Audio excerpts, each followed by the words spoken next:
Hello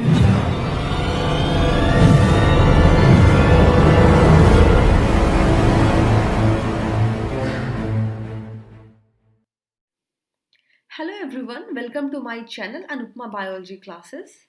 In this biotechnology series, today our topic is biotechnology and medicine. This video is taken from CBSE class 12th, part 5th of chapter 12th. So let us study the application of medicine generated by using biotechnological process. Now, here you can see the lecture overview that what we will see in this video.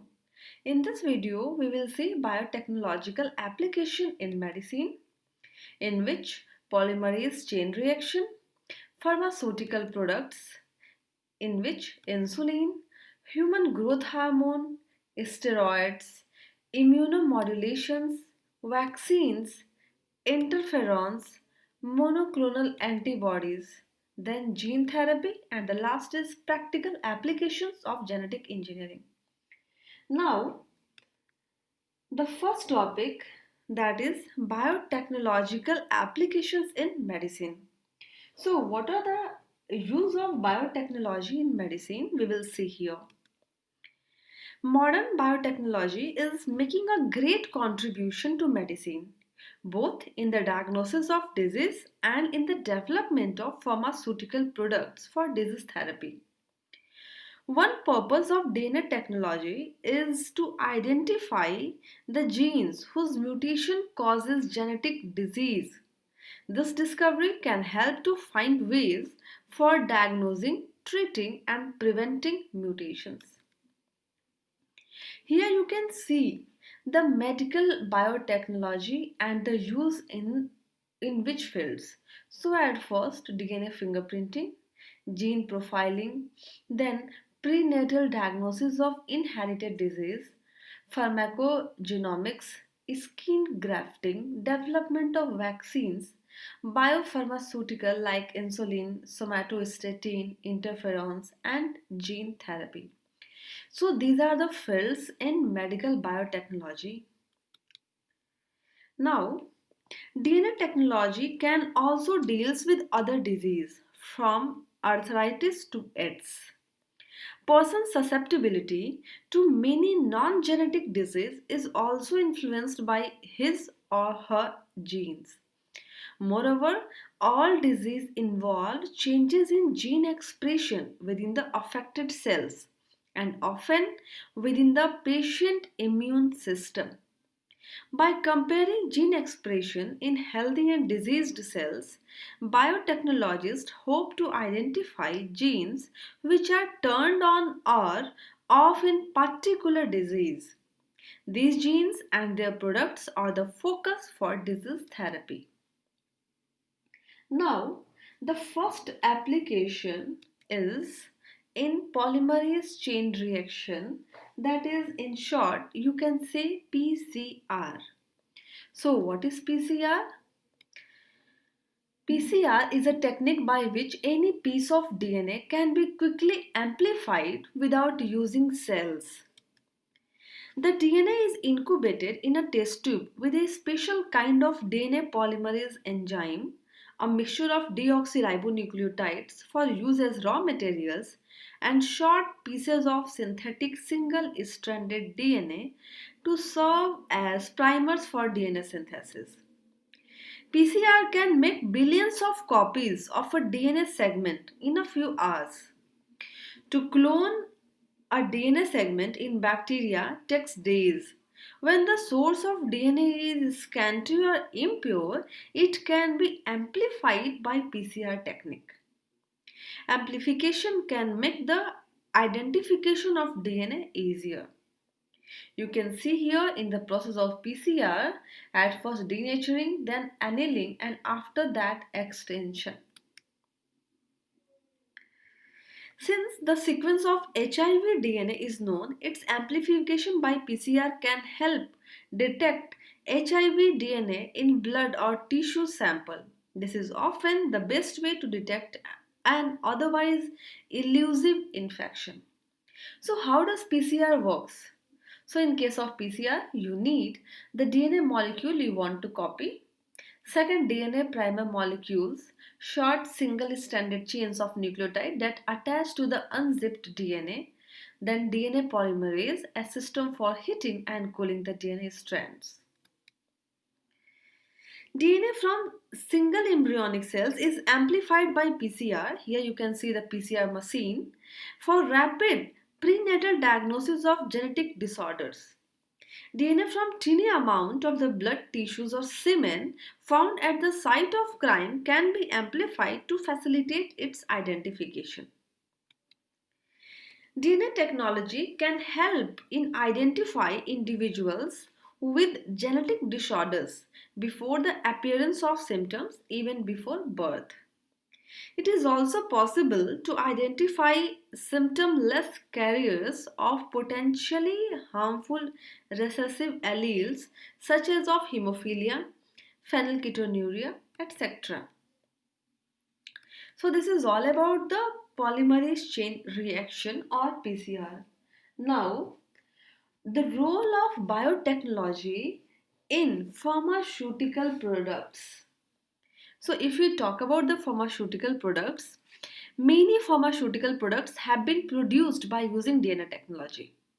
These products are mostly proteins. The genes for a desired protein is transferred into a bacterium, yeast or other kind of cells which is easily to grow in a culture.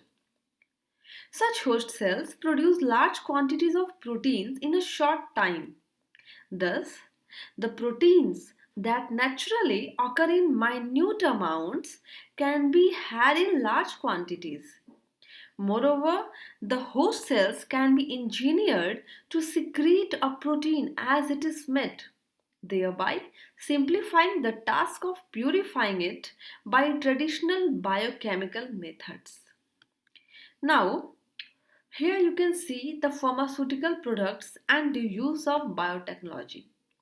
In biological products, in pharmaceutical preparations, in diagnostic substances, in cosmetics, perfumes, and toiletries, in laboratories, in medical devices, and medicinals and botanicals.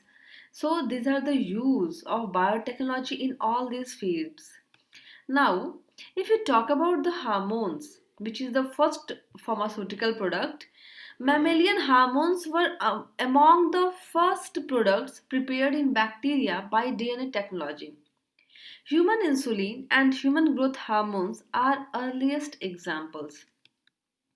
So here you can see that insulin or humulin.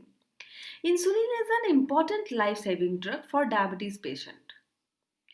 Prior to its discovery in 1921, Sir Edward Saffory in 1916 was of the opinion that some kinds of diabetes are caused due to failure of some islands in the pancreas to secrete a substance which he named insulin. Later on, Benting and Best in 1921 isolated insulin from a dog's pancreas. They demonstrated that it could be cure diabetes in human beings.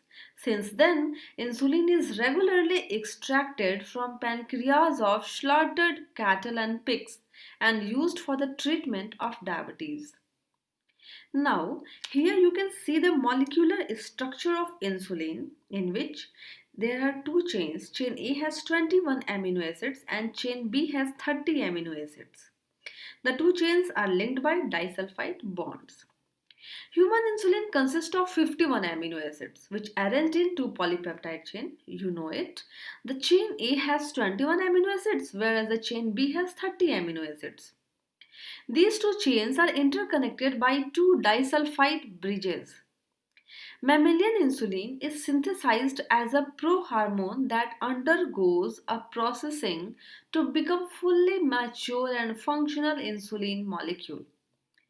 The prohormone contains an extra chain called C-peptide. The C-peptide stretch of chain is removed during the conversion of prohormone to mature hormone. The process is called maturation. So here you can see that how the maturation of proinsulin into insulin occur. Proinsulin is a single polypeptide chain composed of the B and A subunits of insulin, which is joined by the C peptide region. Proinsulin is converted to insulin during the maturation of secretory vesicles by the action of two proteases, and conversion is inhibited by ionophores that disrupted intracellular hydrogen ion gradients. So in case of maturation, here the C-peptide stretch of chain is removed during the conversion of prohormone to form the mature hormone, and this hormone is known as insulin. Insulin obtained from the pancreas of cattle and pigs slightly differ from human insulin in their amino acid sequence. The pig insulin has a different amino acid at one point and cattle insulin differs at 3 points. Moreover, the insulin production from pig and cattle is not sufficient to cater the needs of growing number of diabetic patients. Also, the injection of this insulin into the patient occasionally produces sensitivity reactions and side effects. These factors led researchers to look for some alternative source of human insulin. The search for new source was soon fulfilled by recombinant DNA technology. Now, after this, here you can see the production of genetically engineered insulin. So, how does insulin production occur? So, insulin is a protein even though it is a hormone. It is active in very minute concentration. We all have genes that codes for these protein hormones. Genetic engineers have been able to find these genes from human genome and cleanly cut them out of the DNA segment in which they are located. They took out the human gene responsible for synthesis of insulin and inserted it into the DNA chain of a suitable vector, E. coli bacterial cell. Bacteria now started producing an insulin that is chemically identical to its naturally produced counterpart. The human insulin is then extracted from bacterial fermenters and purified. So here you can see the process in which at first the plasmid DNA, that is the bacterium, and human cells DNA, which contains human insulin producing gene. Then after this, DNA is cut with restriction enzymes and bacterial DNA with human gene inserted. Plasmid is reintroduced into bacterium, then engineered bacteria multiply producing insulin, then insulin is separated and purified to produce human insulin, which is injected into the patient when they need insulin. So here, in this case, you can see the whole process, the steps which involved in the production of genetically engineered insulin, which are as follow. At first, the using specific techniques, the plasmid of E. coli cell is removed and isolated. The isolated plasmid is opened with the help of a specified enzyme. The segment of DNA which codes for human insulin is shunted in the open site of the bacterial plasmid. After insertion, the plasmid is closed by using another special enzyme to make it recombinant plasmid. This recombinant plasmid is again introduced into E. coli host cell. Now, the E. coli cell becomes capable of synthesizing human insulin. These bacteria are then cultivated in fermenters to produce large amount of insulin. Insulin is then extracted from bacterial culture and purified. Thus, by using recombinant DNA technology, it is possible to produce human insulin. So here you can see that 1, 2, 3, 4, 5, that this is the process of the production of genetically engineered insulin. The company that developed genetically engineered E. coli that makes human insulin was Genentech. They did it in 1978. This technique was purchased by another American company, Eli Lilly, in September 1982. On 5th July 1983, Eli Lilly company launched the first genetically engineered human insulin by the name Humulin. Now, The ethics of genetic engineering. So there are some benefits and risks. If we talk about the benefits, it is responsible to cures for disease such as cystic fibrosis and cancer. Foods which is healthier, stay fresh for longer periods and tastes better. If we talk about the risk, unknown effects of moving genes from one organism to other, new dangerous diseases being created and against God and nature. Now, after this, here, human growth hormone. So, human growth hormone has proved highly useful to numerous children born with hypopituitarism, a form of dwarfism caused by under secretion of human growth hormone by the anterior pituitary. The human growth hormone may also have other uses such as healing of injuries. Milk cows are injected with bovine growth hormone formed in genetically engineered microorganisms to raise milk production. Bovine growth hormone also improves beef yield in cattle. Now, after this, steroids. Steroids are complex crystallizable lipids of high molecular weight which are distributed in both plants and animals. They have the same core structure consisting of one 5 carbon ring and three 6 carbon rings. Murray and Peterson in 1950 observed that the fungus Rhizopus stolonifer could bring about hydroxylation of steroids. Such microbial transformation in naturally available steroids are applied in the synthesis of chemotherapeutically important steroids. Several microorganisms such as fungi, bacteria, actinomycetes, yeast, protozoa, and algae are known to transform steroids. However, only bacteria, fungi, and actinomycetes are used commercially. During transformation, the microorganisms specifically add hydroxyl groups to almost all of the carbon of the steroid ring. It is regarded as the best example of superiority of biological catalysis over chemical catalysis. In addition to hydroxylation, there are microorganisms which modify the steroids by removal of hydrogens from specific carbons. The best example of microbial which modify the steroids by removal of hydrogens from specific carbons. So, the best example is first a hydroxylation reaction and then a dehydration. Here, the conversion involves both these reactions are carried out by microorganisms.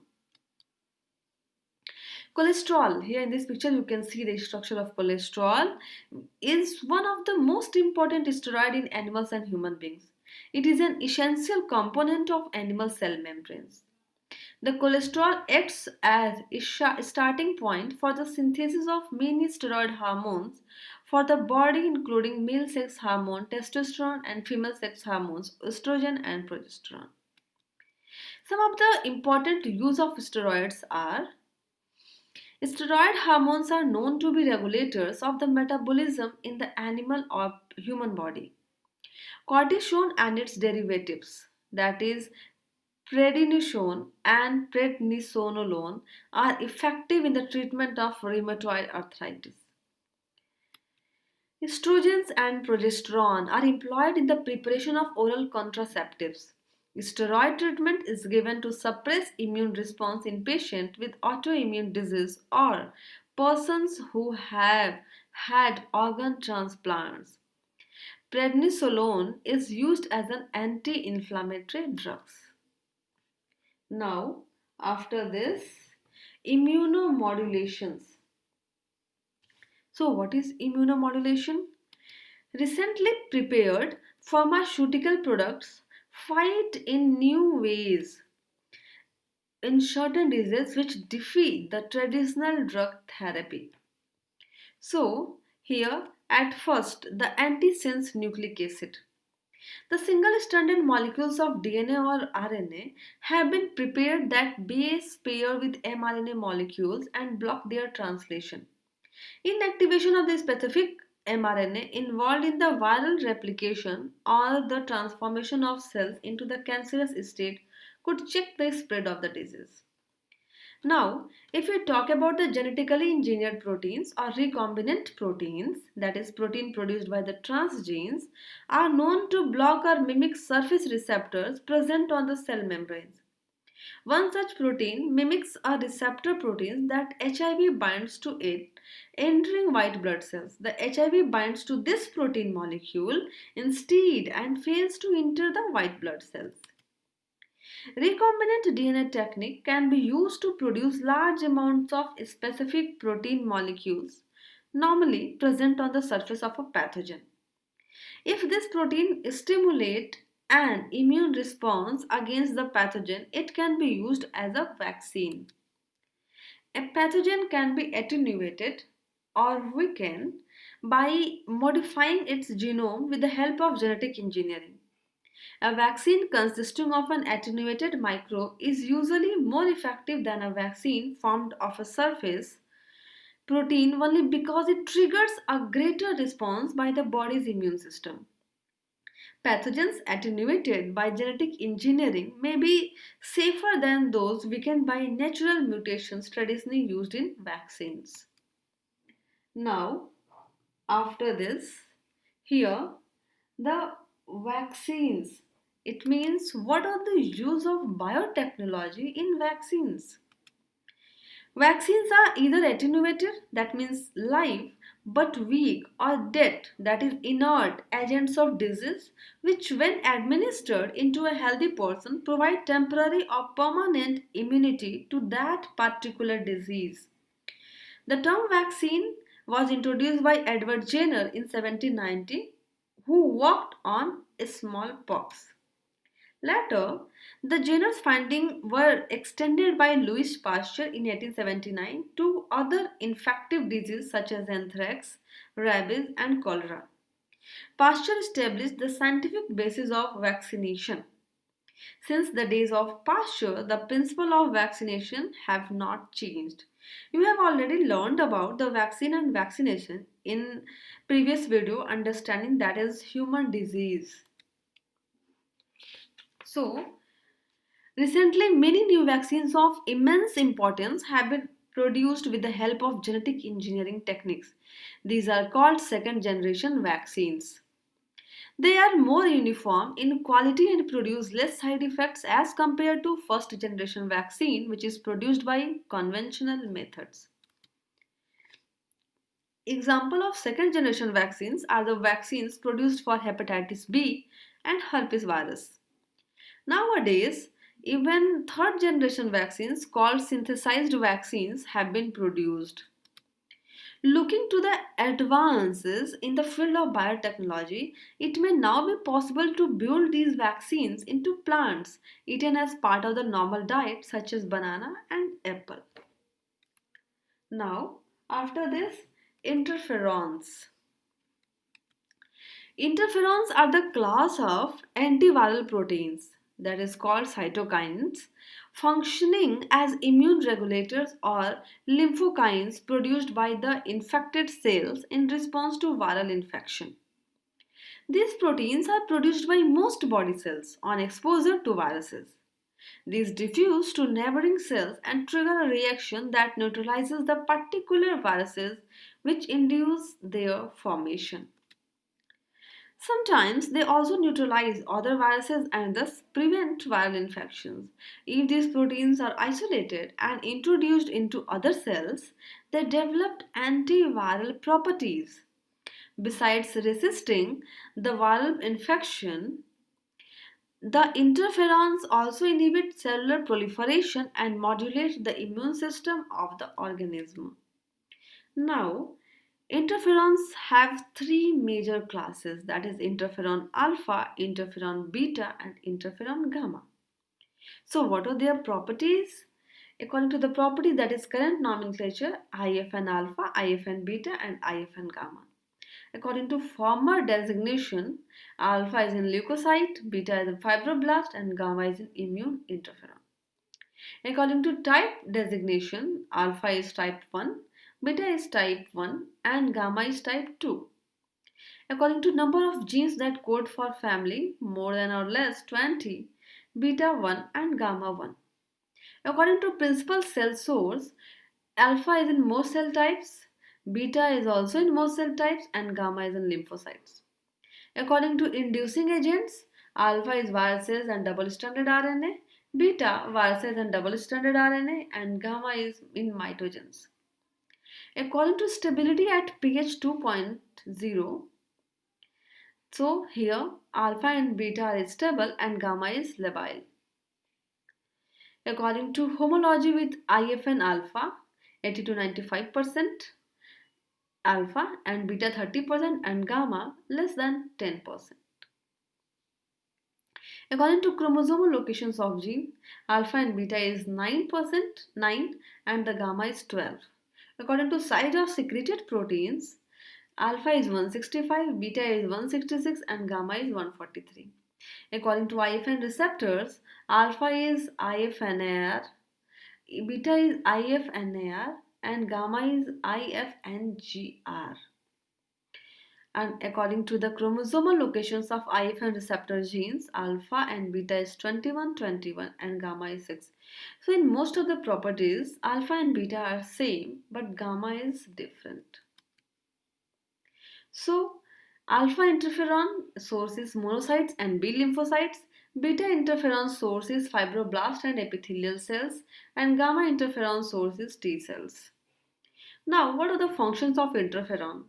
All interferons share several common effects. They are antiviral agents and can fight tumors.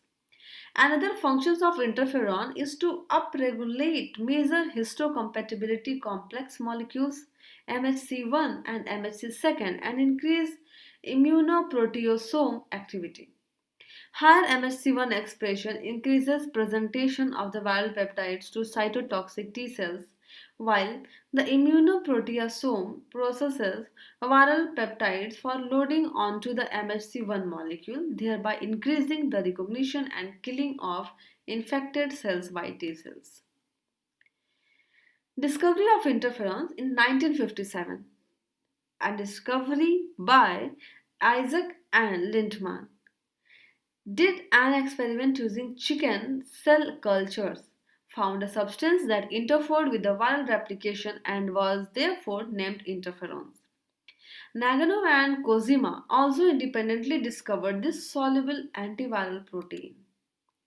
Now, after this, monoclonal antibodies. The technique of producing monoclonal antibodies by fusing normal antibody producing cells with cells from cancerous tumors was introduced by George Kohler and Caesar Milstein in 1970. The major steps in the production of monoclonal antibodies with hybridomas, that means hybrid culture, are as follow. First of all, a mouse, rat, or some other animal is injected with a specific antigen, that is against which the antibodies are required.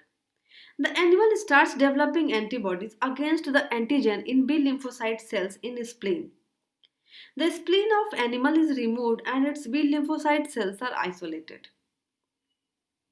Similarly, the cells producing bone marrow cancer are isolated. These cells should not be able to synthesize their own nutrients. The two types of cells are made to fuse in culture. The fused cells are called hybridomas. The entire culture is shifted to a medium deficient in nutrient needed by the myeloma cells, where myeloma cells cannot survive in this medium, and all the unfused myeloma cells die and only hybridoma cells survive. The surviving hybridoma cells are allowed to multiply separately and each clone is tested for its ability to produce a desirable antibody. The clones which shows positive results are isolated and cultured for large-scale production of the antibody. So here you can see that in the process of monoclonal antibodies formation, at first culture in HT hat medium, then test each supranatant for antibodies, then clone each positive culture, then test each supernatant for antibodies, then expand positive clones, and then propagate and harvest monoclonal antibodies. So this is the process of monoclonal antibodies formation. Monoclonal antibodies are pure and highly specific for a specific antigen. They can be easily cultured outside the body. These antibodies are therefore more effective and ideal for diagnosis of some specific disease than the other conventional methods. One of the most effective clinical application of monoclonal antibody is immune suppression for kidney transplantation. This antibody is normally administered to kidney transplant patients to act against immune cells that mediate graft rejection. So this is all about the monoclonal antibodies. Now, after this, gene therapy. So what is gene therapy? Genetic engineering may one day enable the medical scientists to replace the defective genes responsible for hereditary disease, that is hemophilia and phenylketonuria, with the normal genes. This new system of medicine is called gene therapy. Now, the improved techniques for the gene manipulation and deeper understanding of gene function is the body may someday enable the medical biotechnologies to correct gene disorders in humans. Treatment of a genetic disorders by manipulating genes is called gene therapy. Gene therapy has not so far given any proven relief to patients, contrary to some claims in the media. A genetic disorder caused by a single defective allele can be theoretically set right by replacing or supplementing the defective allele with a normal functional allele through the recombinant DNA technology. The new allele could be inserted into the bone marrow cells. These cells keep multiplying throughout the patient's life, and this would enable the transplanted allele to be replicated and continually expressed. Bone marrow cells give rise to all the cells of the blood and immune system. The immune system may then counter the disease. Now, here you can see an example of gene therapy, that is a patient of SCID starts developing immune response after receiving a normal functional gene. So the genetic diseases that are being investigated for gene therapy range from sickle cell anemia to severe combined immunodeficiency, that is SCID. The SCID patient have a defective gene for the enzyme adenosine deaminase, that is ADA. He or she lacks functional T lymphocytes and therefore fails to fight the infecting pathogens. Lymphocytes are extracted from the patient's bone marrow and a normal functional copy of human gene coding for ADA is introduced into these lymphocytes with the help of retrovirus, which you can see in the picture. The cells so treated are reintroduced into the patient's bone marrow. The lymphocytes produced by these cells contain functional ADA gene and reactivate the victim's immune system for life. Cancer cells lack functional tumor suppressor genes which code for protein that restrain the growth of normal cells. A cancer cell should change to non-malignant state if a wild-type tumor suppressor gene is introduced into it. The p53 gene can be delivered to the tumor cells through the infection with a virus that has been engineered to carry these genes. The p53 bearing viruses have been shown to restore normal growth to malignant cells both in culture and laboratory animals. The technique has not yet succeeded in humans. Efforts are also underway to enhance the cancer fighting capacity of immune cells and to engineer immune cells that are resistant to HIV. Here you can see how the cancer treatment works. So at first the normal white blood cells removed from cancer patient, then white blood cells infected with a retrovirus designed to deliver genes into cells. Then the genes enable white blood cells to make T cells receptor that stick to cancer cells. And the last is after the white blood cells are reintroduced into the patient, the T cells bind with the cancer cell and destroy them. So in case of gene therapy, at first bone marrow cells removed, then bone marrow enriched to isolate parent cells of immune system. Then cell infected with a virus containing correct gene. Then cells take up a gene, a normal version of which is missing in boy. Then the cells return to the baby boy. Then after 2 weeks, the immune system starts developing to protect the baby from infection. So this is the how the immune system treatment works in case of children. So this is all about the gene therapy.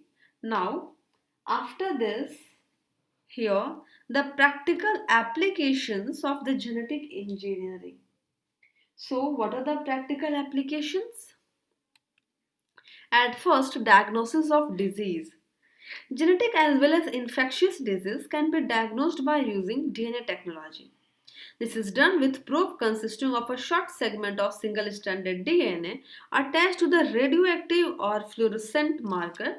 This method is used these days to identify causative agents such as salmonella of food poisoning, staphylococcus of pus formation, HIV of AIDS, and virus of hepatitis B, etc.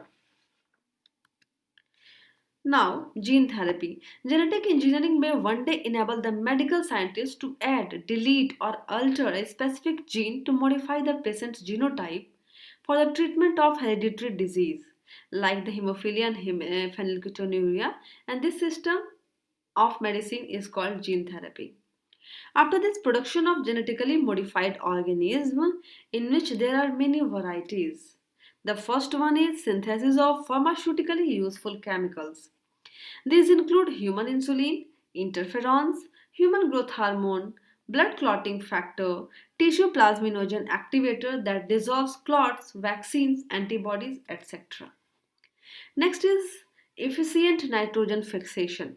Bacterium Rhizobium maliloti is used as a biofertilizer. Next is depollution of environment. Bacteria Pseudomonas is used to purify the environment. It accumulates heavy metals from the environment and incorporates them into compounds which are readily recoverable. The process is called bioremediation. Then crop protection. Fungus Trichoderma is employed in biocontrol against plant disease and pest. And then penicillin production.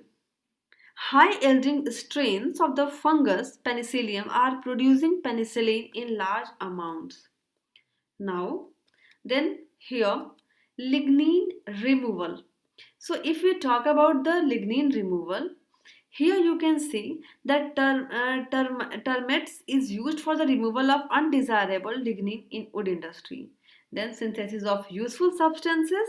Bacteria are used as living laboratories for synthesis of enzymes and vitamins on large scale. Then insect control. Bacillus thuringiensis produces endotoxins used for insect control. Then here control of fungal disease. Many fungi produce chitinases that are used for the control of fungal disease. Then increased milk and beef yield. Milch cows are injected with bovine growth hormone made by E. coli to raise milk production, and here this bovine growth hormone also improves beef yield in cattle. Then digestion of cellulose in animal fodder. An enzyme cellulase prepared by engineered E. coli is given to animals for digestion of entire food. So this is all about the production of genetically modified microorganisms and the use in many genetically engineered processes. Now, production of transgenic plants. Organism containing a foreign gene from a different species received by genetic engineering was called transgenic organism. Some transgenic plants having useful characters like if you talk about the flavor saver tomato, and the useful characters are slow ripening for long shelf life, soybean, cotton, corn, and the useful characters are the herbicide tolerance, cotton, tomato, brinjal, rice, and the useful characters are insect resistance. Transgenic plants like tomato, potato, rice, and tobacco, and the useful characters are viral resistant. And golden rice, and the useful character is rich in vitamin A. So these are the production of transgenic plants. Now, production of transgenic animals. Certain animals, after receiving foreign genes, produce highly valuable materials. They can be used as a bioreactor to get such substances. then help in understanding biological process. Genetic engineer assist in ascertaining mechanism of differentiation and aging, gene expression and mapping of genes in chromosomes. The concept of exons and introns and regulatory genes have been revealed by genetic engineering. Then solution of disputed parentage. Disputed parentage can be more accurately solved by recombinant technology than by blood test. And the last is genetic counseling. Prospective parents who are carrier of the genetic disorders can be advised about the possibility of the inheritance of the disorder by their children. This is done by determining the genotype of the parent. So this is the end of video in which we know about the role of biotechnology in medicine and the practical application of biotechnology here in genetic engineering. So this is the end of video. The next video will be on stem cell technology.